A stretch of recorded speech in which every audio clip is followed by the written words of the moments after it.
الله الله الله الله الله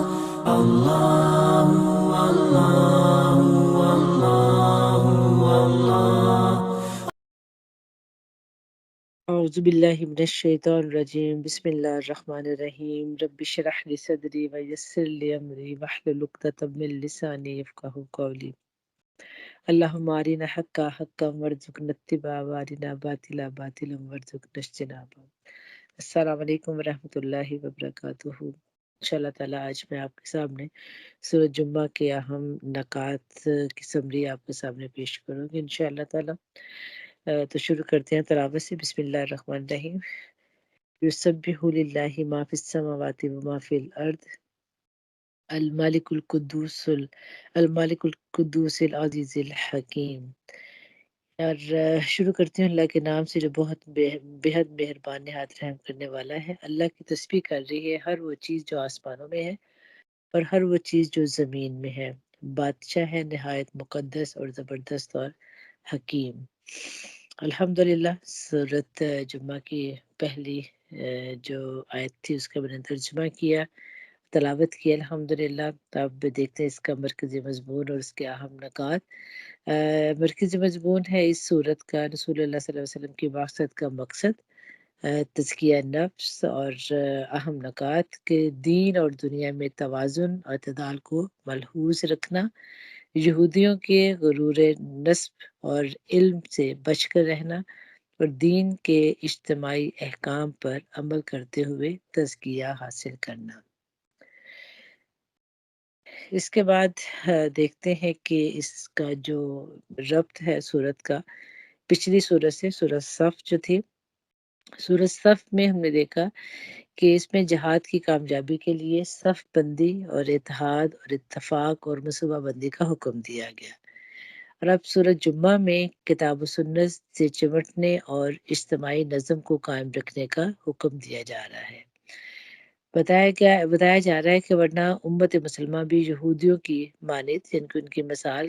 گدھوں کی طرح ہو جائیں گے کہ جن کی پیٹھوں پر کتابیں لدی ہوئی ہیں اور وہ ان کو کوئی سمجھ نہیں ہے۔ پھر اس کے بعد جو ہے ان باقی کچھ صورتوں میں اور کیا آپ میں ملتا ہے، جیسے سورۃ جمعہ اور سورۃ تغابن جو کہ ابھی آگے آئے گی، ان دونوں صورتوں کی جو ابتدا ہو رہی ہے یسبحو سے ابتدا ہو رہی ہے، الحدید، الحشر اور صف جو ہے ان کی ابتدا ہوئی تھی سبحا۔ تو یہ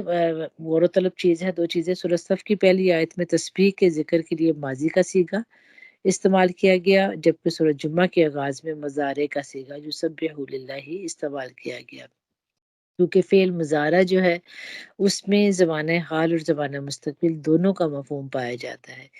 اس طرح ان صورتوں کے آغاز کی آیات میں تینوں زمانے یعنی کہ ماضی، حال اور مستقبل اکٹھے ہونے سے تسبیح کے دائمی اور ابدی ہونے کا مفہوم پیدا ہو گیا کہ کائنات کی ہر شے اللہ کی تسبیح کر رہی ہے۔ یہ تسبیح ہمیشہ سے ہوتی رہی ہے، ہر دم ہو رہی ہے اور ہمیشہ ہوتی رہے گی۔ تو یہ ماضی اور مضارع کہ اللہ تعالیٰ کی تسبیح جو ہے وہ ہر چیز کر رہی ہے، اور اس کے ابتدا جیسے اللہ تعالیٰ نے صورت میں کیا یسبح للہ ما فی السماوات و ما فی الارض، ان کی تسبیح کر رہی ہے اللہ کے لیے جو کچھ بھی آسمانوں میں ہے اور جو کچھ بھی زمین میں ہے، کیونکہ وہ مالک ہے، قدوس ہے، عزیز ہے، حکیم ہے۔ تو بادشاہ ہے، الملک، جن کے اللہ تعالیٰ کی یہاں پہ چار صفات بیان کی گئی ہیں۔ الملک حقیقی اور دائمی بادشاہ جس کی بادشاہت پر کبھی زوال نہیں آتا، اور القدوس پاک ذات جو ہر عیب میں پاک اور صاف ہے، العزیز زبردست جو چاہتا ہے کرتا ہے، وہ کسی کا محتاج نہیں ہے، ساری کائنات کے بغیر سب کچھ کرنے والا ہے، اور الحکیم حکمت والا، اس کا ہر فیصلہ حکمت پر مبنی ہوتا ہے۔ اس کے بعد نبی کریم صلی اللہ علیہ وسلم کی رسالت اور نبوت کا ذکر کیا جائے گا اگلی آیت میں، یعنی کہ الحکیم جو اللہ تعالیٰ کی صفت بیان کی گئی۔ دنیا کے بادشاہ آپ دیکھیں کہ ان کے پاس جو اختیارات ہوتے ہیں اور وہ کس طرح وہ اپنے اختیارات میں بھی محتاج ہوتے ہیں کہ کوئی ان کی مدد کرے، لیکن اللہ تعالیٰ ایسا بادشاہ ہے کہ جس کو کسی کی مدد کی ضرورت نہیں ہے، اور القدوس ہے، القدوس یعنی پاک ذات ہے، اس میں کوئی عیب نہیں ہے۔ دنیا کے بادشاہوں کو دیکھیں تو ان کے کیونکہ ان کے بعد بادشاہت ہونے کی وجہ سے ان میں بہت سے عیب ہوتے ہیں، ان میں بہت سی کمیاں کوتاہیاں ہوتی ہیں، بہت ان میں تکبر ہوتا ہے، لیکن اللہ رب العزت کی ذات ایسی ہے کہ وہ تمام بادشاہی کا جو ہے دنیا کی بادشاہی اس کے اختیار میں ہے، لیکن اس کے باوجود وہ القدوس ہے، العزیز ہے، وہ جو چاہے تو پکڑ بھی سکتا ہے تمہیں، الحکیم ہے، لیکن اس نے ہر چیز کا، ہر بات کا ایک وقت مقرر کر رکھا ہے۔ تو یہ دو صفت جو اللہ تعالیٰ کی بیان کی گئی، العزیز الحکیم، اس میں دیکھتے ہیں کہ عزیز کے بھی اور واضح مطلب جو ہمیں پتہ چلتا ہے کہ ایسا زبردست اور قادر و قاہر جس کے فیصلے کو نافذ ہونے سے دنیا کی کوئی طاقت روک نہیں سکتی، جس کی مزاحمت کسی کے بس میں نہ ہو، جس کی اطاعت چاہتے اور نہ چاہتے کرنی پڑے، جس کی نافرمانی کرنے والا اس کی پکڑ سے نہ بچ سکے، ان کے اس کا غلبہ جو ہے ایسا ہے۔ حکیم، اس کی تخلیق، تدبیر، فرما روائی، احکام، ہدایات سب جو ہے وہ حکمت پر مبنی ہے، اور اس کے کسی کام میں نادانی اور حماقت اور جاہلیت کا کوئی شائبہ تک نظر نہیں آتا، یعنی کہ اللہ تعالیٰ کی ذات جس نے اس پوری کائنات کو اس نے بنایا ہے، اس کی یہ صفات، چار صفات جو ہے وہ سورت کی بالکل ابتدائی پہلی آیت میں چار صفات بیان کی گئی۔ اس کے بعد ہم دیکھتے ہیں الحمدللہ کہ دوسری جو آیت آ رہی ہے وہ بھی بہت اہم آ رہی ہے، کہ اس آیت میں اللہ تعالیٰ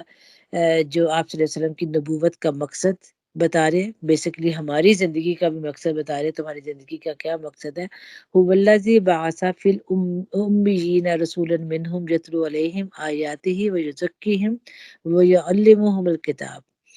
والحکمت وان کانوا من قبل لفی ضلال مبین۔ وہی ہے جس نے امیوں کے اندر ایک رسول خود انہی میں سے اٹھایا جو انہیں اس کی آیات سناتا ہے، ان کی زندگیاں سنوارتا ہے، ان کو کتاب اور حکمت کی تعلیم دیتا ہے، حالانکہ اس سے پہلے وہ کھلی گمراہی میں پڑے ہوئے تھے۔ تو اس آیت میں جو مفہوم بتایا جا رہا ہے کہ آپ صلی اللہ علیہ وسلم کی بعثت، آپ صلی اللہ علیہ وسلم کی رسالت کا مقصد بتایا جا رہا ہے، کہ آپ صلی اللہ علیہ وسلم کی رسالت کا مقصد کیا ہے کہ انسانوں کا تزکیہ کرنا۔ اللہ تعالیٰ کی ذات تو بے عیب ہستی ہے، بادشاہ ہے، قدوس ہے، عزیز ہے، حکیم ہے، یہ صفات ہم نے پہلی آیت میں پڑھی۔ پھر اسی ذات نے آپ صلی اللہ علیہ وسلم کو اس لیے مبعوث کیا تاکہ اس کی جو آیات ہیں ان کی تلاوت کی جائے، اور تعلیم کتاب دیا جائے، اور تعلیم حکمت کے ذریعے انسانوں کا تزکیہ کیا جائے۔ تو یہ مقصد بتایا گیا کہ اس آیت میں۔ پھر اب ہم دیکھتے ہیں کہ ہم اپنا تزکیہ کیسے کر سکتے ہیں۔ اللہ تعالیٰ نے بتایا نا کہ آیات ہی ویزکیہم، یعنی کہ میں نے کہ جو قرآن پاک کی جو آیات دی ہیں ان کا مقصد بتایا کہ اس کے ذریعے سے تزکیہ کیا جائے۔ تو ہم کس انداز میں یا کہاں کہاں تزکیہ کر سکتے ہیں؟ ہمیں ضرورت ہے اپنے ضمیر اور شعور کا تزکیہ کرنے کی، ہمیں ضرورت ہے اپنے عمل اور طرز عمل کا تزکیہ کرنے کی، خاندانی زندگی کا تزکیہ کرنے کی، اجتماعی زندگی کا تزکیہ، نظریات میں تزکیہ، اور شرکیہ عقائد میں تزکیہ، یعنی کہ تزکیے کی ہر جو کہہ سکتے ہیں کہ جگہ پر ہمیں اللہ تعالیٰ نے جو قرآن کے ذریعے سے ہمارا تزکیہ کرنا چاہتے ہیں، کہ زندگی کے ہر جگہ پر ہمیں تزکیہ کی ضرورت ہے، تمام باطل تصورات ختم کر کے صرف صحیح اور برحق عقیدہ توحید ہی ہونا چاہیے، باقی ہر معاملے میں ہمیں تزکیہ کی ضرورت ہے، اور تزکیہ کا رزلٹ جو ہوگا وہ کیا آؤٹ ہوگا کہ ہم توحید کے اوپر قائم ہو جائیں۔ رسول اللہ صلی اللہ علیہ وسلم کی مقصد کے چار مقصد جو بتائے گئے ہیں، ان میں سے تین کی حیثیت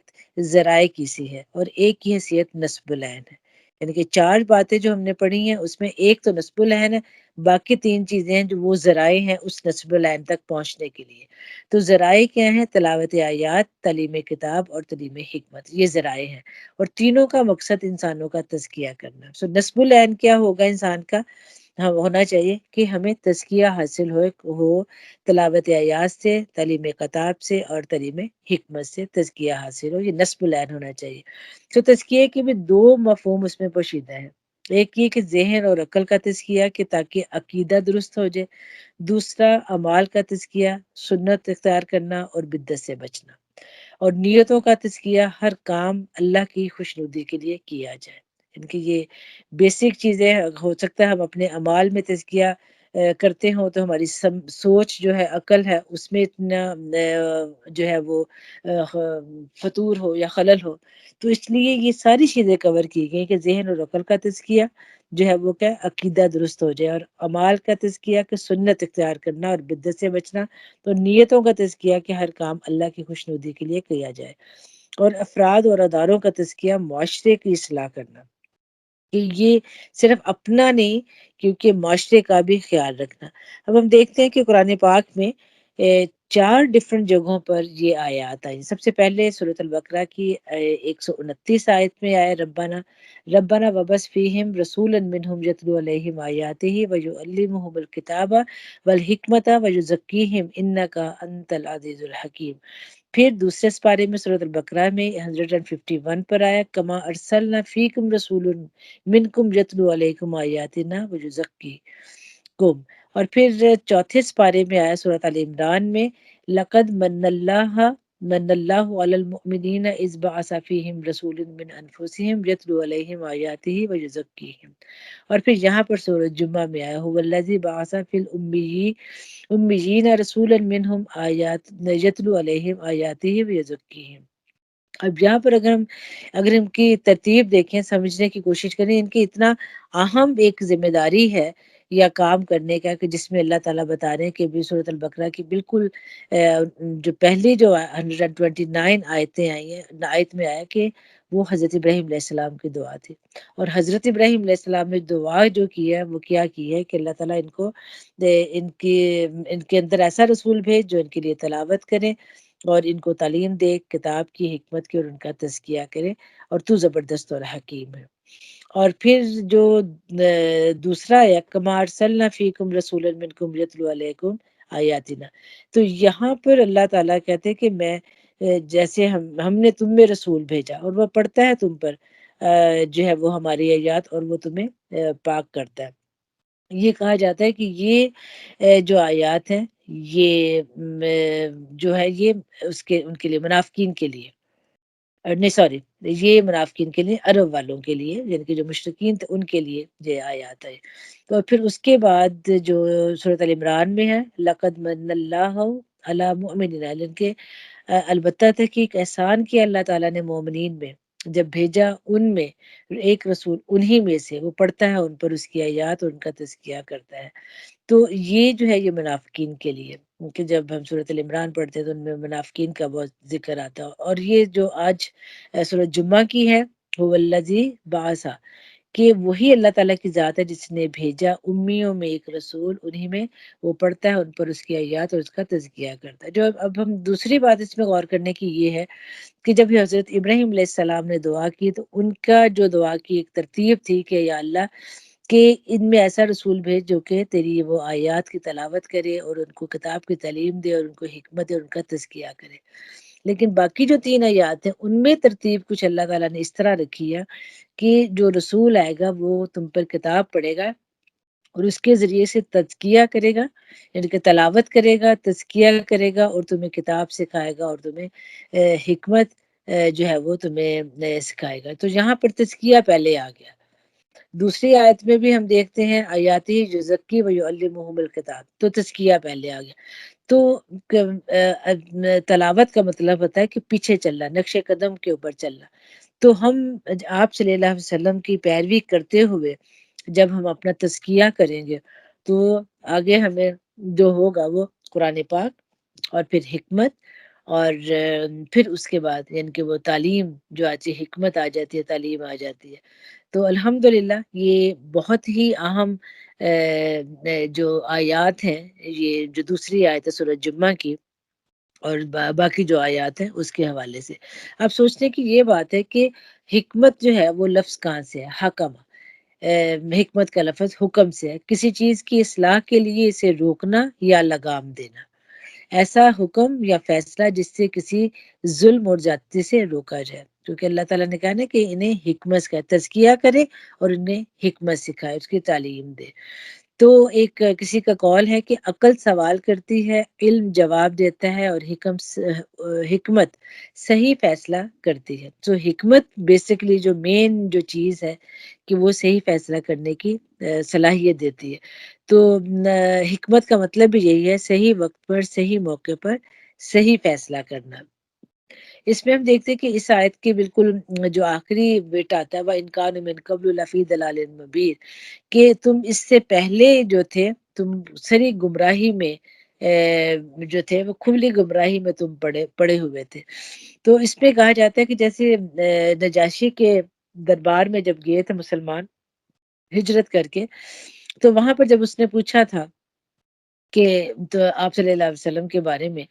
تو حضرت جعفر نے یا حضرت عامر جو تھے، اب مجھے ان کا نام نہیں یاد آ رہا، تو انہوں نے جو تعارف دیا تھا آپ صلی اللہ علیہ وسلم کا، یا جو انہوں نے بتایا تھا اپنی قوم کے حوالے سے، تو وہ بہت ہی خوبصورت انہوں نے کہا تھا بادشاہ وقت سے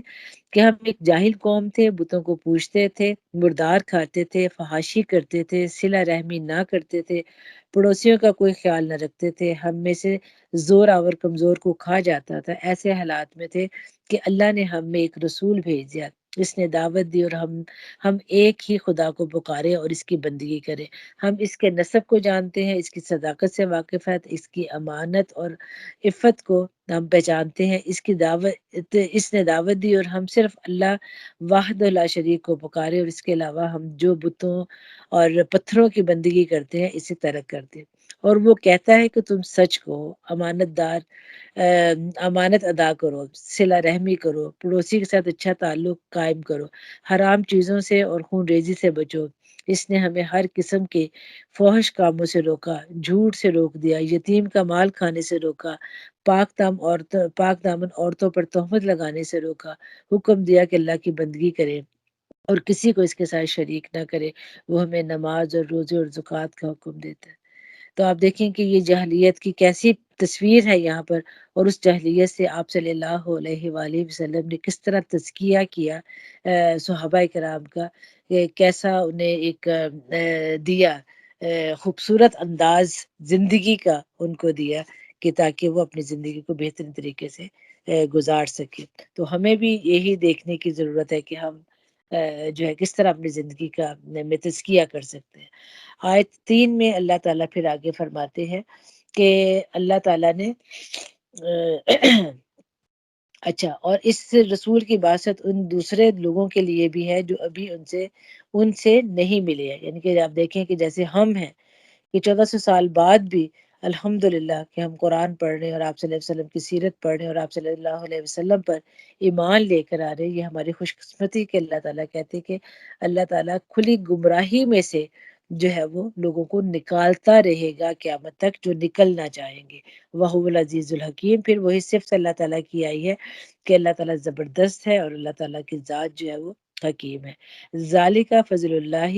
یؤتیہ من یشاء، اور اللہ زبردست اور حکیم ہے، یہ اس کا فضل ہے جسے چاہتا ہے دیتا ہے، اور بڑا فضل فرمانے والا ہے۔ تو یہ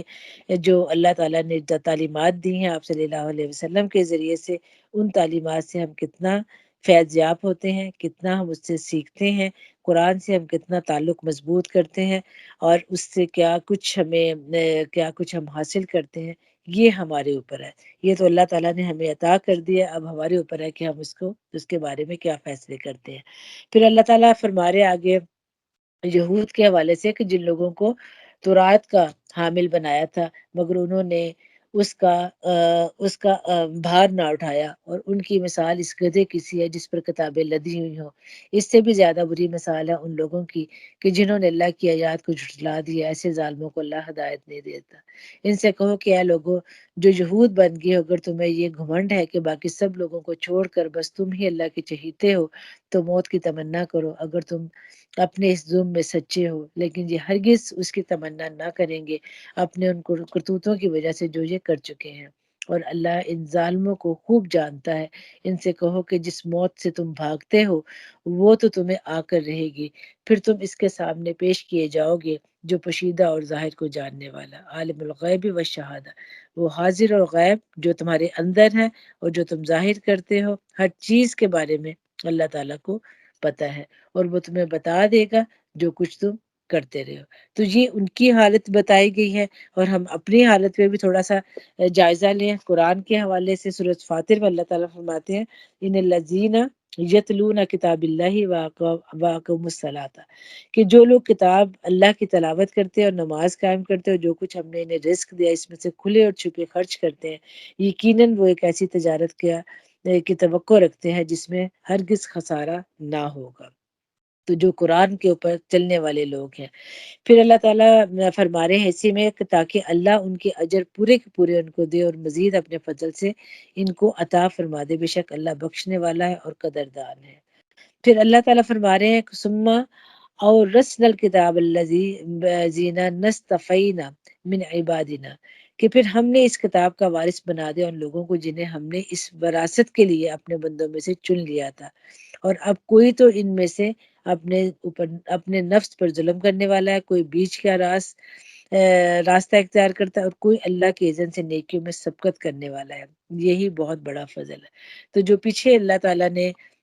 بات کی اپنے فضل کی کہ اللہ تعالیٰ جو ہے وہ زبردست ہے، اور یہ اس کا فضل ہے، جسے چاہتا ہے وہ دیتا ہے اور بڑا فضل والا ہے۔ اور اللہ تعالیٰ نے نوازا انہیں اس فضل سے نوازا، اللہ تعالیٰ نے جو جہود کی یہاں پر بات کی گئی، لیکن انہوں نے اس کی قدر نہ کی اس فضل کی، اور پھر اللہ تعالیٰ نے کہا کہ ان میں سے کچھ تو تھے جنہوں نے ظلم کیا اور نکل گئے وہاں سے، کچھ جو تھے انہوں نے اسلام قبول کیا تھوڑا بہت منافقت، اور کچھ جو تھے وہ سبقت لے گئے۔ تو یہ کہ اللہ تعالیٰ کا فضل جو ہے وہ اللہ تعالیٰ اس میں بتا رہے ہیں۔ پھر آیت 9 پہ بات کر رہے ہیں کہ یا ایھا الذین آمنوا اذا نودی للصلاۃ من یوم الجمعہ، کہ لوگوں جو ایمان لائے ہو جب پکارا جائے، سوری جی ہاں جی، اے لوگوں جو ایمان لائے ہو جب پکارا جائے نماز کے لیے جمعے کے دن، تو اللہ کے ذکر کی طرف دوڑو اور خرید و فروخت چھوڑ دو، یہ تمہارے لیے زیادہ بہتر ہے اگر تم جانو۔ جمعے کے دن کی اہمیت کو الحمدللہ ہر مسلمان جانتا ہے کہ جمعے کا دن جو ہے وہ کتنا اہم دن ہے، اور جمعے کے دن اسی پر ہی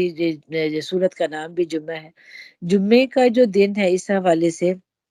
کہا جاتا ہے کہ یوم الجمعہ جو تھا وہ پہلے جمعے کا دن جمعہ نے یہ نام نہیں تھا، اس کا نام تھا یوم العربہ، اروابہ کہا جاتا تھا، عروبہ یا اس طرح نا۔ نبی کریم صلی اللہ علیہ وسلم جو تھے مدینہ منورہ جب ہجرت کرنے اور سورۃ جمعہ کے نزول سے قبل ہی جو انصار صحابہ تھے وہ مدینہ منورہ میں انہوں نے دیکھا کہ یہود جو تھے وہ ہفتے کے دن عبادت کرتے ہیں، اور جو نصارہ تھے وہ اتوار کے دن جمعہ کی عبادت کرتے تھے، لہذا سب نے طے کیا کہ ہم بھی ایک دن اللہ تعالیٰ کا ذکر کرنے کے لیے جمع ہوں گے۔ چنانچہ حضرت ابو امامہ کے پاس جمعہ کے دن لوگ جمع ہوتے، اور حضرت اسعد بن زراح کے نے 2 رکعت نماز پڑھائی، اور لوگوں نے اپنے اس اجتماع کی بنیاد پر اس دن کا نام یوم الجمعہ رکھا۔ اس طرح سے یہ اسلام کا پہلا جمعہ جو تھا وہ پڑھا گیا۔ جمعے کے دن کی فضیلت کے حوالے سے یعنی کہ یہ تو انہوں نے کیا، لیکن اس کے ساتھ ہی ہمیں آپ صلی اللہ علیہ وسلم کی حدیث پتہ چلتی ہے۔ آپ فرماتے ہیں کہ جمعے کا دن جو ہے وہ سارے دنوں کا سردار ہے، اللہ تعالیٰ کے نزدیک جمعے کا دن سارے دنوں میں سب سے زیادہ عظمت والا ہے۔ یہ دن اللہ تعالیٰ کے نزدیک عید الاضحیٰ اور عید الفطر کے دن سے بھی زیادہ مرتبہ والا ہے۔ اس دن کی 5 باتیں خاص ہیں۔ ایک، اس دن اللہ تعالیٰ نے حضرت آدم علیہ السلام کو پیدا فرمایا، اس دن ان کو زمین پہ اتارا، اسی دن ان کو موت دی، اور اس دن ایک گھڑی ایسی ہے کہ بندہ اس میں جو چیز مانگتا ہے اللہ تعالیٰ اس کو ضرور عطا فرماتا ہے، بشرطے کسی حرام چیز کا سوال نہ کرے۔ اور 5ویں چیز ہے کہ اسی دن قیامت آئے گی، تمام مقرب فرشتے، آسمان، زمین، ہوائیں، پہاڑ، سمندر سب جمعے کے دن سے گھبراتے ہیں کہ کہیں قیامت قائم نہ ہو جائے، اس لیے کہ قیامت جو ہے وہ جمعے کے دن ہی آئے گی۔ اسی لیے جمعے کے دن کی بہت فضیلت ہے کہ جمعے کے دن ہمیں ایک ایسی گھڑی ہے جس میں دعا قبول ہوتی ہے، دعا کرنی چاہیے، جمعے کے دن جو ہے وہ درود شریف پڑھنا چاہیے، جمعے کی نماز کا اہتمام کرنا چاہیے، ایک جمعے سے دوسرے جمعے تک جو ہے وہ گناہ معاف ہوتے ہیں۔ جمعے کے دن سورۃ الکہف کو پڑھنا چاہیے، کیونکہ سورۃ الکہف پڑھنے سے انسان کو اللہ تعالیٰ فتنہ دجال سے محفوظ رکھتے ہیں۔ تو جمعے کا دن جو ہے وہ بہت اہم دن ہے، اور اس کا بہت اہتمام مسلمانوں کو کرنا چاہیے۔ پھر آیت 10 میں اللہ تعالیٰ فرماتے ہیں وَإِذَا قُضِیَ قُضِیَتِ الصَّلَاةُ فَانتَشِرُوا فِی الْأَرْضِ، اور پھر جب نماز پوری ہو جائے تو زمین میں پھیل جاؤ اور اللہ کا فضل تلاش کرو اور اللہ کو کثرت سے یاد کرتے رہو، شاید کہ تمہیں فلاح نصیب ہو جائے۔ یعنی کہ وہ جو جمعے کا تھوڑا سا ٹائم ہے اس میں سب کاروبار بند ہو جائیں گے، لیکن جب کاروبار کر کے جمعہ پڑھ کے تم واپس جاؤ تو پھر زمین میں پھیل جاؤ اور اللہ تعالیٰ کا فضل تلاش کرو، اللہ کو کثرت سے یاد کرو، یعنی کہ یہ اللہ جو ہے وہ بہت نوازتا ہے اور تمہیں ضرور فلاح نصیب ہوگی۔ پھر اس کے بعد جو اگلی آیت ہے اس میں جو بات بتائی گئی ہے کہ جب انہوں نے تجارت اور کھیل تماشا ہوتے دیکھا تو اس کی طرف لپک پڑے اور تمہیں کھڑا چھوڑ دیا، اور ان سے کہو کہ جو کچھ اللہ کے پاس ہے وہ کھیل تماشی اور تجارت سے بہتر ہے، اور اللہ سب سے بہتر رزق دینے والا ہے۔ کہا جاتا ہے کہ اس وقت جب آپ صلی اللہ علیہ وسلم جمعہ پڑھا رہے تھے تو ایک قافلہ ہے جو کہ سامان وغیرہ لے کر آیا، اور لوگ جو تھے اس قافلے کی آواز سن کے یا وہ جو ڈھول وغیرہ بجا رہے تھے، شور مچا رہے تھے کہ بھی اب قافلہ آیا ہے سامان لے کے، تو سب لوگ، کافی لوگ جو تھے وہ جمعے کی نماز چھوڑ کر وہاں چلے گئے۔ تو یہ اللہ تعالیٰ کو بالکل ناپسندیدہ ہوا، بلکہ آپ صلی اللہ علیہ وسلم نے کہا کہ اگر سب لوگ چلے جاتے تو اللہ تعالیٰ مدینہ شہر کو جو تھا اس میں آگ بھر دیتے۔ تو اس لیے یہ اسپیشل کہا گیا ہے کہ جمعے کے دن تجارت کو بھی بند کر دیا جائے اپنا جو ہے، اور اس کے علاوہ کہ یہ تو کھیل تماشا تجارتیں جو ہیں یہ تو دنیا کی چیزیں ہیں، باقی رزق جو ہے وہ بہترین رزق اللہ تعالیٰ کے پاس ہے، تو اس چیز سے منع کیا گیا کہ اور اس چیز کو واضح کیا گیا کہ جو اس وقت لوگوں نے کیا انہیں ایسا نہیں کرنا چاہیے تھا۔ تو اس کے علاوہ ہم دیکھتے ہیں کہ جمعے کی نماز سے فارغ ہو کے لوٹ کر مسجد کے دروازے پر کھڑے ہو جانے کی جو دعا ہے، جیسے تو ہم پڑھتے ہیں اللہم انی اسألوک من فضلک العظیم، وہ بھی اللہ کا فضل تلاش کرنا ہی ہے، لیکن یہاں پہ بھی ایک دعا میں پڑھ رہی تھی اللہم انی عجبت دعوتک وصلیت فریضتک وانتشرت کما امرتنی فارزقنی من فضلک وانت خیر الرازقین۔ اے اللہ میں نے تیری آواز پر حاضری دی، جمعہ پڑھنے کے لیے ہے، تیری فرض نماز ادا کی، پھر تیرے حکم کے مطابق اس مجمع سے اٹھایا، اب تو مجھے اپنا فضل نصیب فرما، تو سب سے بہتر روزی دینے والا، روزی رسا کرنے والا ہے۔ تو اللہ جو اگر ہم تھوڑی دیر کے لیے بھی اللہ تعالیٰ کے لیے اپنے کاروبار کو بند کرتے ہیں تو دیکھیں اللہ تعالیٰ کتنا نوازتا ہے، اپنا فضل جو ہے وہ اللہ تعالیٰ دیتا ہے۔ اور پھر ان آیات میں دیکھیں آیت 9، 10، 11، اس میں 9 to 11 جو اس میں اہم چیز نظر آتی ہے کہ دین اور دنیا میں توازن کی ہدایت دی گئی ہے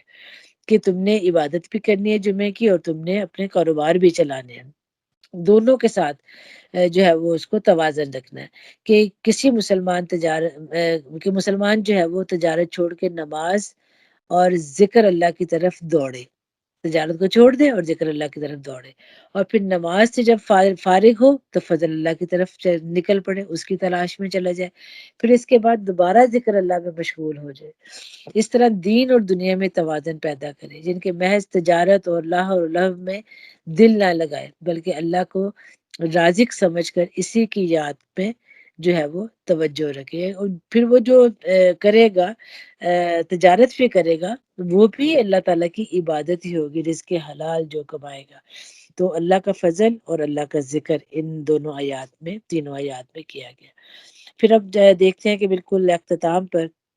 کہ جو اس کا مرکزی مضمون ہم نکاتے ہیں ہمارے لیے کیا سبق ہے کہ تزکیہ کے حوالے سے بات کی کہ آپ صلی اللہ علیہ وسلم کی بعثت کا مقصد جو تھا وہ تزکیہ نفس تھا، ہمارا تزکیہ کرنا، ہماری ہر زندگی کے ہر ڈپارٹمنٹ میں، زندگی کے ہر موڑ پر جو ہے وہ ہم نے اپنا تزکیہ کرنا، ہم اپنی زندگی کے ہر مرحلے میں قرآن سے تزکیہ حاصل کریں، دین اور دنیا میں توازن اور اعتدال کو ملحوظ رکھیں، یہودیوں کے غرور نسب اور علم سے بچ کر رہیں، اور دین کے انفرادی اور اجتماعی امور احکام کو قرآن اور حدیث پر عمل کرتے ہوئے کریں، ان کے اپنے اجتماع جو ہیں ان کا بھی خیال رکھیں، خاص طور پر جمعے کی نماز کا اہتمام کیا گیا، اور اس کے علاوہ اور بھی جتنے ہم اجتماع کرتے ہیں، اسلامی اجتماع کرتے ہیں، ان کا بھی ہمیں اہتمام کرنا چاہیے، وہ بھی جو ہے وہ ہمارے لیے الحمدللہ وہ ہماری ایک پہچان ہے، ہم جب اکٹھے ہوتے ہیں اللہ کے دین کے لیے تو پھر اللہ تعالیٰ جو ہے وہ ہماری مدد کرتے ہیں، ہماری تزکیہ کا وہ ذریعہ بنتا ہے۔ وآخر دعوانا الحمدللہ رب العالمین۔ ہر اچھی بات اللہ رب العزت کی طرف سے، ہر کمی کوتاہی میری ذات کی طرف سے۔ السلام علیکم ورحمۃ اللہ وبرکاتہ۔ سبحانک اللہم و بحمدک، اشہد ان لا الہ الا انت، استغفرک و اتوب الیک۔ السلام علیکم ورحمۃ اللہ وبرکاتہ۔